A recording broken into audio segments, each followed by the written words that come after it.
Vous allez bien? On a eu de beaux chants ce matin qui exprimaient notre confiance en l'Éternel. Et Pierre aussi nous a rappelé que l'apôtre, enfin en relisant ce passage où l'apôtre Paul dit, je veux savoir une chose, c'est Jésus-Christ crucifié, c'est ça que je veux prêcher. Et nous allons voir avec l'épître aux Galates que c'est vraiment la clé de voûte de notre vie en fait, de notre vie de foi. J'aimerais vous rappeler une anecdote, enfin c'est pas une histoire, c'est une histoire vraie, ça se passait au moment de la Révolution française. Il y avait un homme qui s'appelait Monsieur Loiserolles, il était en prison avec son fils. Tous les deux avaient été condamnés à mort par le tribunal. Bon, c'était une période où on était facilement condamné à mort. Et un soir, la liste des condamnés qui devaient être exécutés le lendemain arrive à la prison. Et le petit matin, le soir, l'huissier arrive et il fait l'appel. Et tout à coup, il dit Loiserolles, fils. Et à ce moment-là, le fils s'était profondément endormi. Il était épuisé par l'angoisse des conditions de sa détention. Et son père, qui veillait, a entendu l'appel et tout de suite, il a compris que c'était la condamnation pour son fils. Alors, sans hésitation, sa voix ne tremblait pas. Présent. Il se lève, le vieillard suit l'huissier, et le lendemain, eh bien, il monte sur l'échafaud à la place de son fils. Et le fils, à son réveil, eh bien, il réalise que son père a pris sa place. Et en fait, le sacrifice de cet homme a sauvé son fils, parce que peu de temps après, eh bien, la chute de Robespierre a ouvert toutes les prisons. Alors, est-ce que nous avons bien compris ce que Jésus a fait à la croix? Parce que de notre compréhension va dépendre notre façon de vivre l'Évangile. On va voir que pour avoir perdu de vue Jésus-Christ crucifié, les Galates se sont laissés séduire par de faux enseignants qui voulaient les ramener à la loi. Je vous propose qu'on lise Galates 3, versets 1 à 14.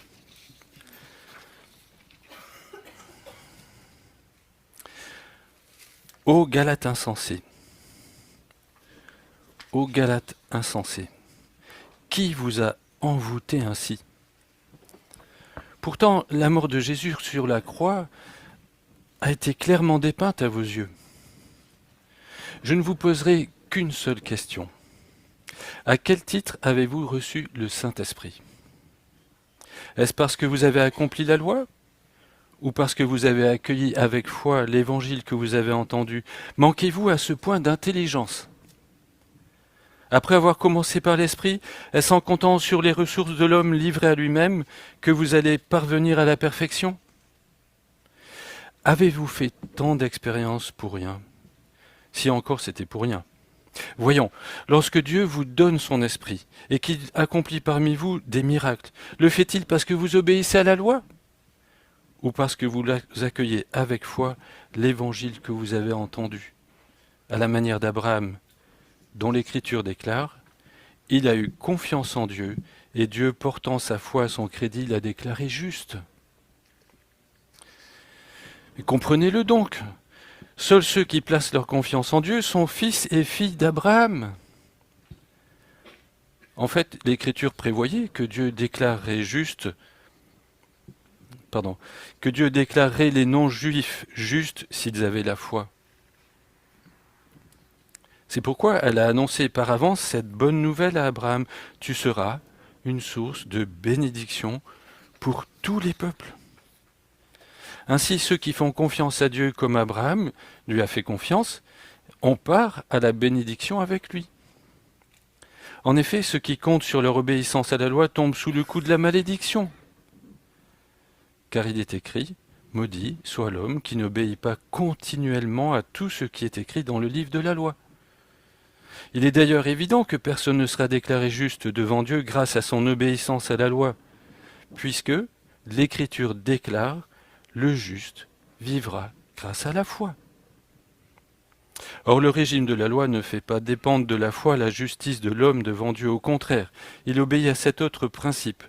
Celui qui appliquera ses commandements vivra grâce à cela.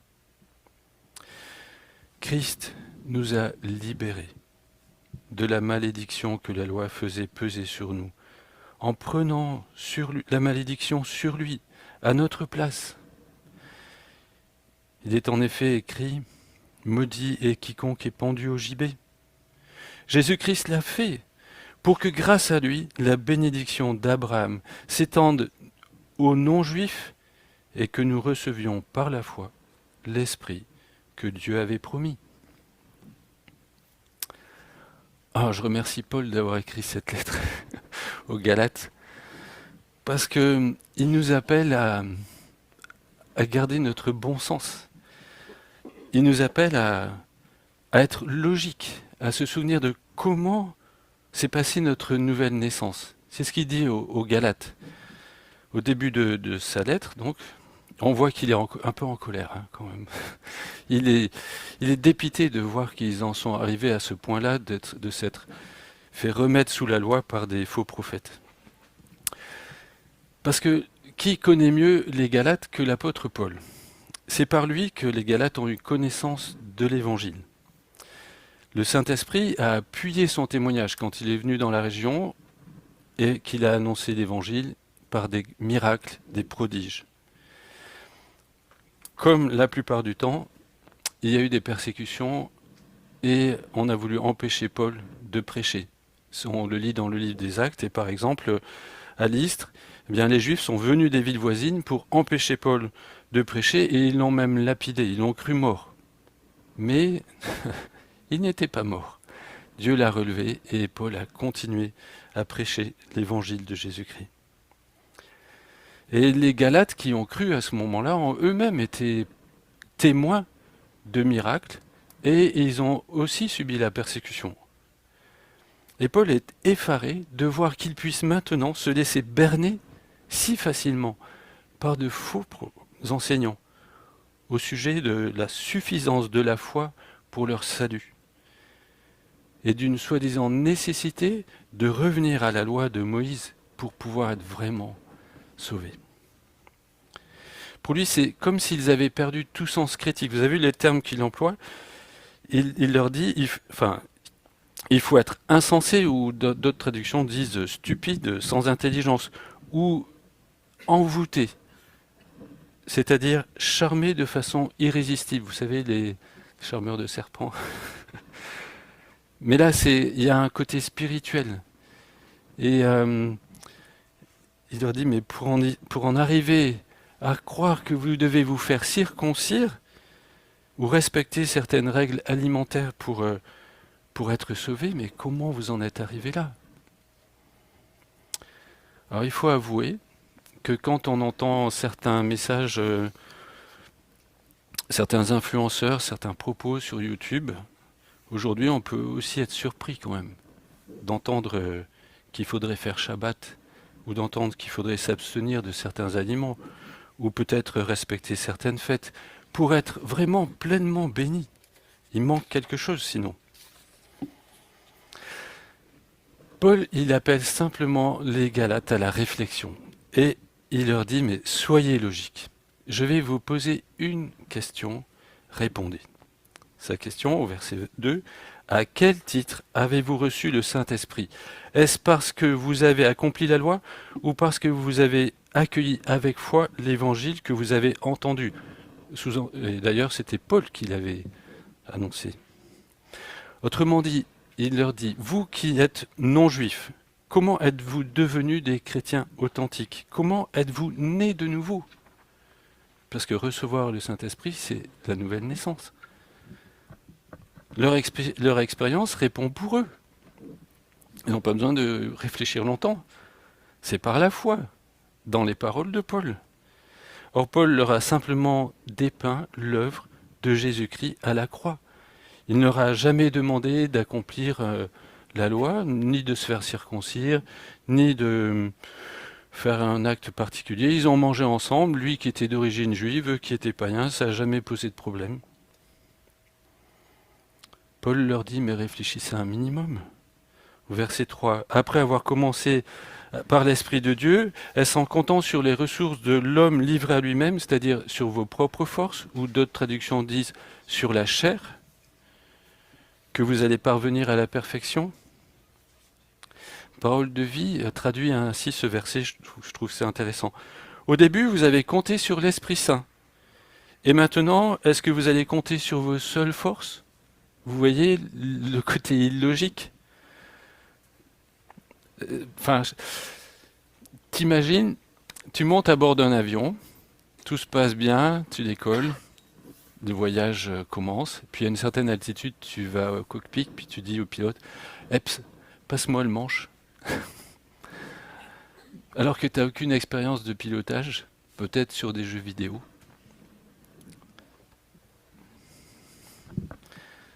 C'est ce que voulaient faire les Galates. Paul invite les Galates à se souvenir des débuts de leurs premières expériences qui ont été si bénies et si douloureuses à la fois. Comment pouvait-il les oublier? Oui, nous aussi, il nous faut nous souvenir d'où nous sommes partis, comment nous avons démarré notre vie chrétienne. Ce ne sont pas nos efforts qui ont permis au Saint-Esprit d'habiter en nous. Vous êtes d'accord? Nous ne sommes pas nés de nouveau à force de nous améliorer. Mais c'est bien par la foi. C'est parce qu'un jour, accablé par le poids de nos péchés, on n'a pas eu d'autre choix que de venir à Jésus-Christ et de lui dire « Seigneur, je te demande pardon. Pardon parce que mon péché est trop lourd. » Alors si un influenceur sur TikTok, Instagram, YouTube, ou un orateur prestigieux qui a une belle parole, nous vante les bienfaits de la loi de Moïse ou d'un autre système qui va titiller un petit peu notre vanité, alors zappons. Zappons.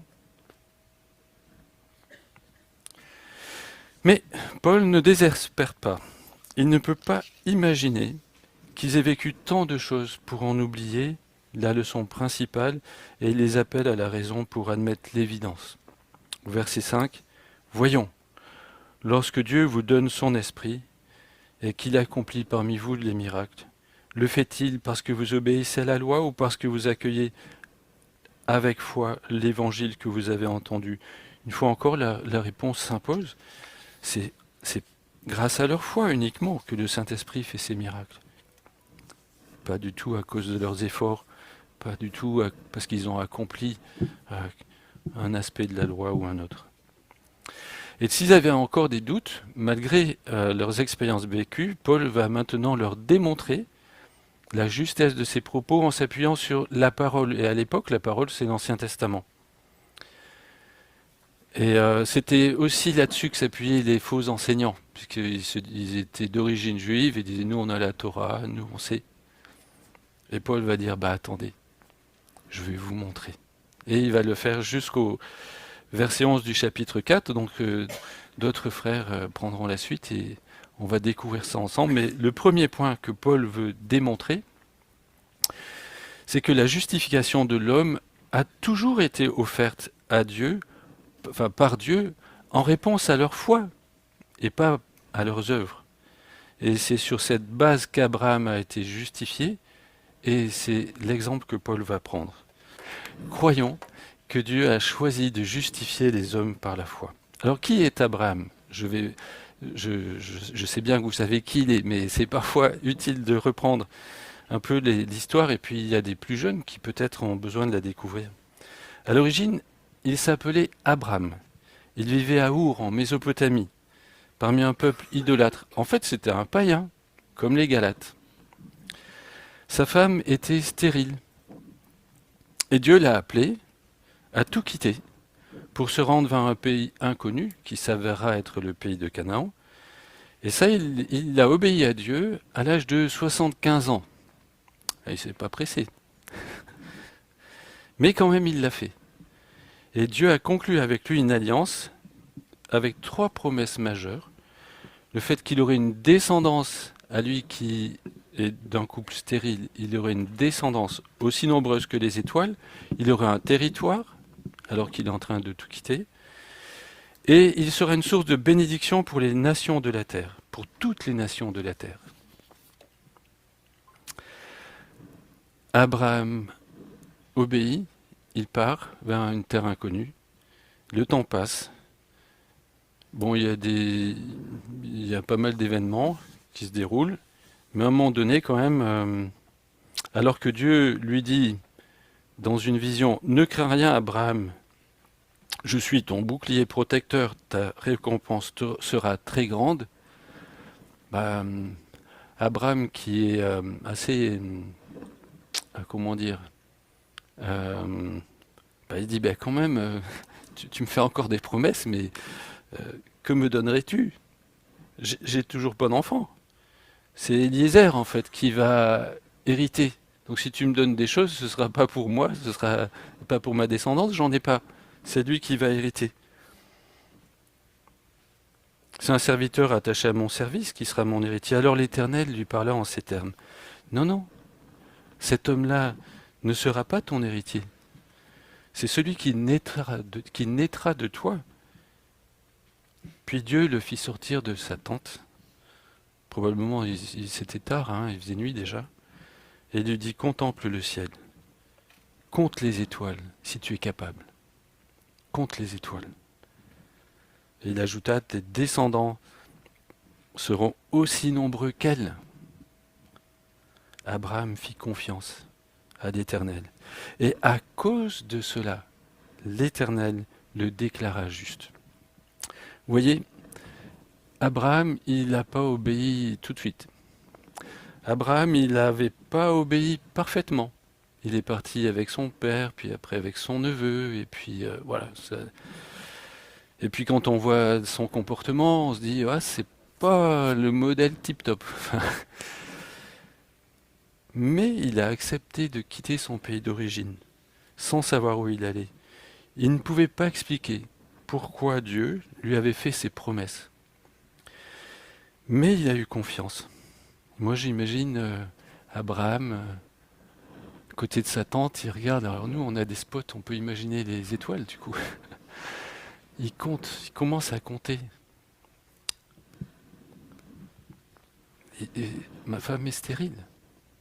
Mais Dieu m'a dit que j'aurais autant d'enfants que ça. Pourquoi il dit ça, Dieu? Et il s'est dit, mais Dieu, il est capable d'accomplir ce qu'il promet. Vous voyez? Dieu est capable d'accomplir ce qu'il promet. Et Dieu, en voyant la confiance qu'Abraham lui fait, il lui dit, cet homme, c'est injuste. Cet homme, c'est moi qui vais le justifier. Il a eu confiance en moi, eh bien, je le justifie. C'est ça, être juste aux yeux de Dieu. C'est pas tenter de devenir parfait, c'est lui faire confiance. Et l'apôtre commente ainsi, au verset 6, l'Écriture déclare, il a eu confiance en Dieu et Dieu, en portant sa foi à son crédit, l'a déclaré juste. Et si vous étiez absent dimanche dernier, je vous invite à écouter le message sur les Galates, sur le passage qui précède, le message de Jean Daniel, où le thème de la justification est tellement bien expliqué. Verset 7. Comprenez-le donc, ceux qui placent leur confiance en Dieu sont les fils et les filles d'Abraham. En fait, l'Écriture prévoyait que Dieu déclarerait les non-juifs justes s'ils avaient la foi. C'était prévu, c'était Dieu dans son plan, c'était ça qu'il allait faire, c'était pas autre chose. C'est pourquoi elle a annoncé par avance cette bonne nouvelle à Abraham. Autrement dit, Abraham a déjà entendu la bonne nouvelle de Jésus-Christ, sans savoir que ça allait être Jésus-Christ. Il savait juste que ce serait quelqu'un de sa descendance. Sa descendance, c'est Jésus-Christ. Et quand Dieu lui a dit « Tu seras une source de bénédiction pour tous les peuples », il n'avait aucune idée, Abraham, de ce que ce serait. Mais nous, maintenant, nous le savons. Verset 9. « Ainsi, tous ceux qui font confiance à Dieu, comme Abraham lui a fait confiance, on part à la bénédiction avec lui. » Ceux qui viennent troubler les Galates par leurs enseignements, ils se prévalaient du titre de fils d'Abraham. Nous sommes les fils d'Abraham parce qu'ils sont des descendants parce qu'ils étaient des descendants naturels. Ils étaient juifs de nature. Mais Paul ici nous rappelle ce que Jésus a lui-même enseigné. Vous vous souvenez? Il y avait une discussion à un moment donné. On va le relire. Jean 8. Jésus explique qu'il vient du Père. Il dit, moi je parle de ce que j'ai vu chez mon Père. Quant à vous, et là il s'adressait à des Juifs qui avaient commencé à le suivre. C'est des gens qui avaient dit, tiens, ça peut être intéressant de le suivre. Et Jésus veut leur faire réaliser que c'est pas parce qu'ils sont juifs que ça suffit. Alors il va comment dire, les asticoter. Il leur dit, quant à vous, vous faites ce que vous avez appris de votre père. Alors ils disent, notre père, notre père à nous, c'est Abraham. Eh ben oui, ils sont juifs. Notre père à nous, c'est Abraham. Donc pas de problème. Avec Dieu, on est clean. Tout va bien. Eh bien, leur répliqua Jésus, si vous étiez vraiment des enfants d'Abraham, vous agiriez comme lui. Et là, vous voyez la notion de père et fils. On est fils si on fait ce que fait le père. Au lieu de cela, vous cherchez à me faire mourir. Pourquoi? Parce que je vous le dis, parce que je vous dis la vérité telle que je l'ai apprise de Dieu. Jamais Abraham n'a agi comme vous, donc vous ne pouvez pas être ses fils. Enfin, c'est moi qui ai rajouté, donc vous ne pouvez pas être ses fils. Hein. Il faut le comprendre à la lumière du contexte. À l'époque, si ton père est artisan, tu vas être artisan. S'il pêche des poissons, tu vas avoir une barque, un filet, et tu iras pêcher des poissons. S'il est commerçant, tu seras commerçant. En disant « Seuls ceux qui placent leur confiance en Dieu sont les fils et les filles d'Abraham », Paul affirme que même si une personne est née juive, ça ne suffit pas, elle n'est pas automatiquement la descendance qui a part à la bénédiction promise à Abraham. Et ça, c'est un coup dur pour les faux enseignants, vous voyez? Pour que ce soit le cas, il faut aussi que cette personne d'origine juive ait la foi d'Abraham. Du coup, les païens, ils n'ont pas à avoir de complexe.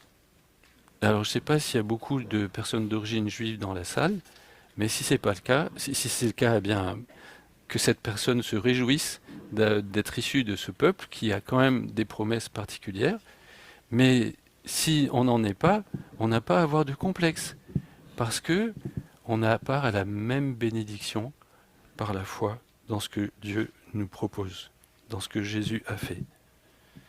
Et du coup, les Galates, ils n'avaient pas à chercher à se faire juifs. Ils n'avaient pas à chercher à appliquer la loi partiellement ou un petit peu ou complètement. Ça servait à rien. En fait, on entre dans le peuple de Dieu par la foi. Parce qu'à ce moment-là, le Saint-Esprit vient en nous et il nous fait naître de nouveau. Et c'est ça, précisément, la bénédiction que Dieu voulait donner à travers Abraham. Au moins en partie. Enfin, c'est la bénédiction d'être justifié par la foi, comme Abraham. Puisque Paul écrit, l'Écriture prévoyait que Dieu déclarerait les non-juifs justes s'ils avaient la foi. C'est pour ça qu'elle a annoncé d'avance cette bonne nouvelle à Abraham en disant « Tu seras une source de bénédiction pour tous les peuples ». Alors, vraiment, je pense qu'il nous faut nous réjouir de ce que non seulement les Galates, mais nous aussi comme eux, quelle que soit notre origine ethnique, nous pouvons être bénis avec Abraham. Vous voyez, les hommes veulent élever les nations contre les nations, les peuples contre les peuples. Ici d'ailleurs, quand ils parlent de nations, c'est plutôt les familles qui descendent de Noé. Je ne vais pas rentrer dans les détails. Considérons combien Dieu est fidèle à la promesse qu'il a faite à Abraham. Et je me dis, mais Abraham, heureusement qu'il a eu confiance en Dieu. Il a bien fait. Alors, est-ce que nous ne pourrions pas avoir la même démarche, c'est-à-dire juste faire confiance? Si nous le faisons, alors nous entrons dans sa famille bénie. Mais Paul, il va aller un peu plus loin après, dans sa démonstration. Et il va montrer que chercher à se remettre sous la loi, c'est vraiment absurde. Parce que c'est se placer sous la malédiction, et c'est pas le moyen que Dieu a choisi pour justifier les hommes. Alors, ne restons pas sous la malédiction en voulant nous justifier par la loi. Verset 10. En effet, ceux qui comptent sur leur obéissance à la loi tombent sous le coup de la malédiction, car il est écrit « Maudit soit l'homme qui n'obéit pas continuellement à tout ce qui est écrit dans le livre de la loi ». Il est d'ailleurs évident que personne ne sera déclaré juste devant Dieu grâce à son obéissance à la loi, puisque l'Écriture déclare « Le juste vivra grâce à la foi ». Or, le régime de la loi ne fait pas dépendre de la foi la justice de l'homme devant Dieu, au contraire, il obéit à cet autre principe, celui qui appliquera ses commandements vivra grâce à cela. Autrement dit, pour être justifié grâce à la loi, il faudrait pouvoir la respecter continuellement. Et ça, on l'a déjà vu la dernière fois. Aucun homme, mis à part Jésus-Christ, n'a jamais réussi à le faire. Et ceux qui vivent en comptant sur la loi pour se justifier, c'est la malédiction. L'éloignement éternel de Dieu. Les Galates veulent se justifier par la loi, mais ils sont en train de chercher la malédiction. C'est différent de... Je ne suis pas en train de dire qu'il ne faut pas essayer de vivre la loi, mais là, il est question d'essayer de se justifier soi-même en obéissant à la loi. Vous faites la différence. En effet, si pour vivre, il faut accomplir tout... Paul, il appelle à la logique. Si pour vivre, il faut accomplir toute la loi à la lettre, alors si tu désobéis à un aspect de la loi, tu meurs, puisque tu ne vis pas. Vous voyez? On est d'accord?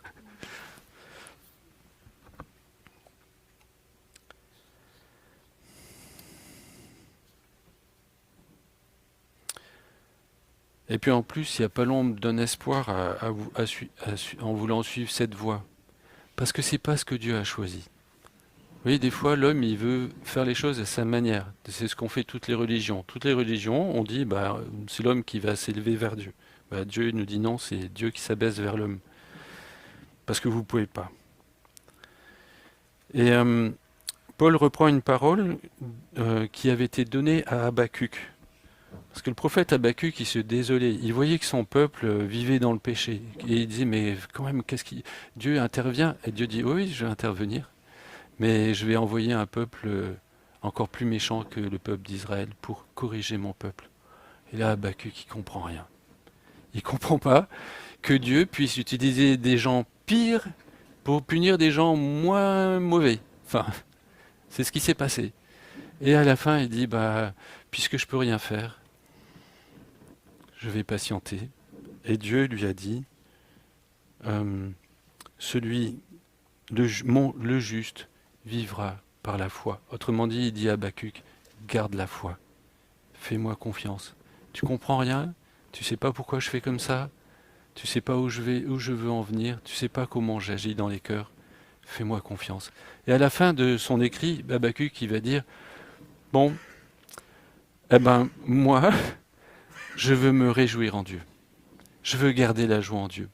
Et c'est une façon, ça montre qu'il décide de garder la foi, confiance, même s'il ne comprend pas. Donc comment Jésus nous sauve, comment on est vraiment pardonné, comment on va essayer de le comprendre, mais peut-être on ne va pas tout comprendre. Mais on a confiance. S'il l'a promis, il peut le faire. S'il l'a promis, il le fera. Parce qu'il est capable. Parce que par exemple, quand tu pêches alors que tu es chrétien depuis longtemps, que tu repêches alors que tu es chrétien depuis un peu plus longtemps, et que tu repêches, tu peux avoir des doutes. Tu peux te dire, mais non, à force quand même. Mais Dieu nous a fait une promesse. On a bien dit qu'il avait payé pour nos péchés passés, présents, à venir. Il n'y a pas besoin d'aller faire quoi que ce soit pour compléter l'œuvre de Jésus.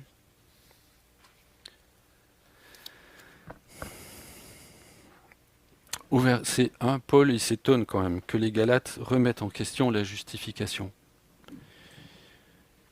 par la foi seule. Il ne comprend pas. Il leur avait tellement bien dépeint Jésus-Christ crucifié. Il leur avait tellement bien expliqué comment ça se fait qu'ils se soient laissés ébranler. Et je vous propose maintenant de réfléchir à cet aspect pour bien comprendre la croix et renoncer à nous justifier nous-mêmes. Comment est-ce que vous comprenez ces paroles de Jésus à la croix ? Mon Dieu, pourquoi m'as-tu abandonné ? Comment vous le comprenez ?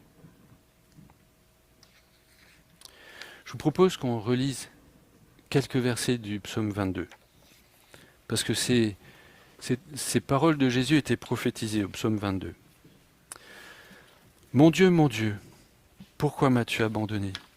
Tu restes loin, tu ne viens pas me secourir malgré toutes mes plaintes. Tout le monde m'insulte, le peuple me méprise. Vous aurez du mal à suivre parce que je suis déjà au verset 12. Ne reste pas si loin de moi, car le danger est proche, et il n'y a personne qui vienne m'aider. Verset 15, je suis comme une eau qui s'écoule, et tous mes os sont disloqués. Mon cœur est pareil à la cire, on dirait qu'il se fond en moi. Verset 16, ma force est desséchée comme un tesson d'argile. Ma langue colle à mon palais, tu me fais retourner à la poussière de la mort. Ils ont percé mes mains et mes pieds. Je pourrais compter tous mes os. Ils me regardent, ils me toisent, ils se partagent mes habits, ils tirent au sort ma tunique. Mais toi, ô Éternel, ne reste pas si loin. Ô toi, ma force, viens à hâte à mon secours. Délivre ma vie de l'épée. On arrête là la lecture du psaume 22, mais on comprend combien Jésus était seul à la croix. Rejeté du peuple, abandonné des disciples, si loin du Père, si loin du Père. En fait, Paul nous explique ici pourquoi, au verset 13 de Galates 3. Christ nous a libérés de la malédiction que la loi faisait peser sur nous en prenant la malédiction sur lui, à notre place. Il est en effet écrit, maudit est quiconque est pendu au gibet. Jésus-Christ l'a fait pour que grâce à lui, la bénédiction d'Abraham s'étende aux non-juifs et que nous recevions par la foi l'Esprit que Dieu avait promis.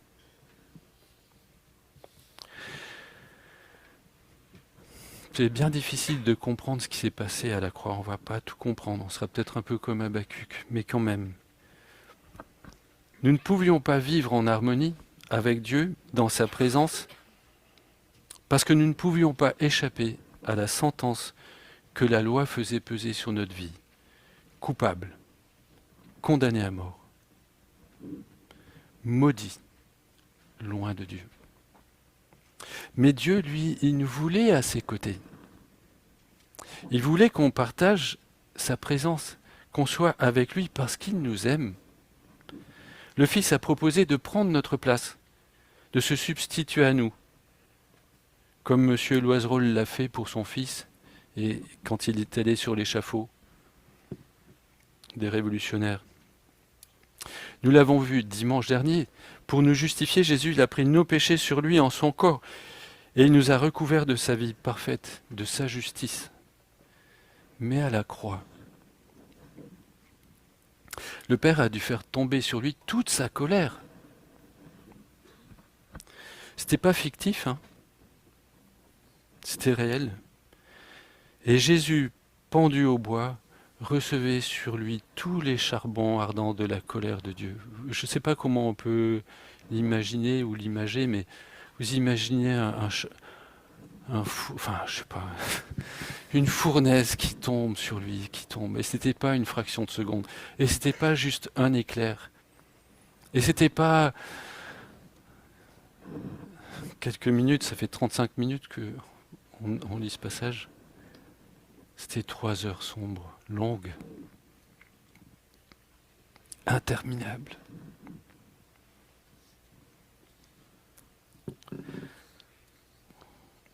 il a été fait malédiction pour nous. Parce que Dieu ne peut pas cohabiter avec le péché. Dieu ne pouvait pas être encore dans son intimité avec Jésus parce qu'il portait nos péchés.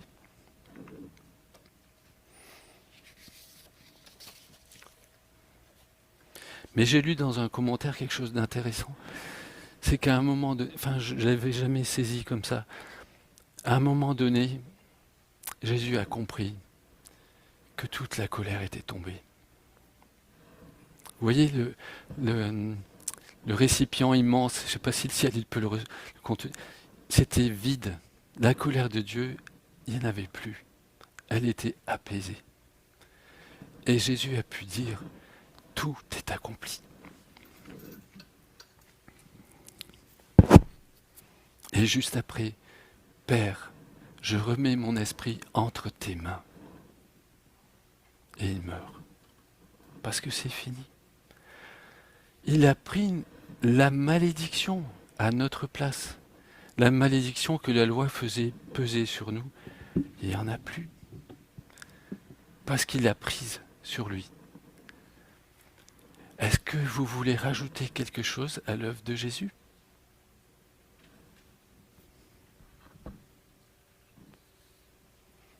Et qu'est-ce que ça a coûté au Père ? J'imagine, là aussi, on ne le comprend pas. De devoir faire tomber sur son Fils sa colère. On comprend mieux combien le Père nous a aimés pour qu'il accepte que son Fils soit maudit à notre place, pour qu'il accepte de faire tomber sa colère sur son Fils qu'il aime tant.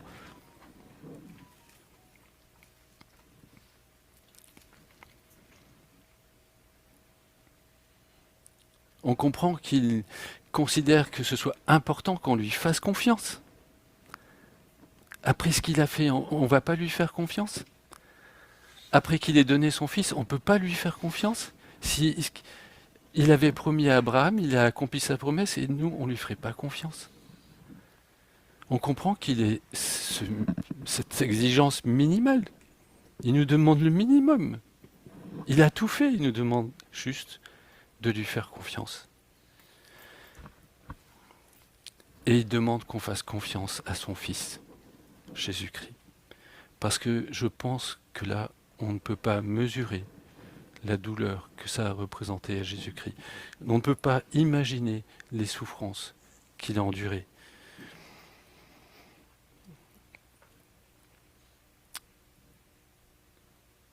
Mais il suffit de voir avec quelle insistance Jésus a prié au jardin de Gethsémani, « Père, s'il est possible, que cette coupe s'éloigne de moi.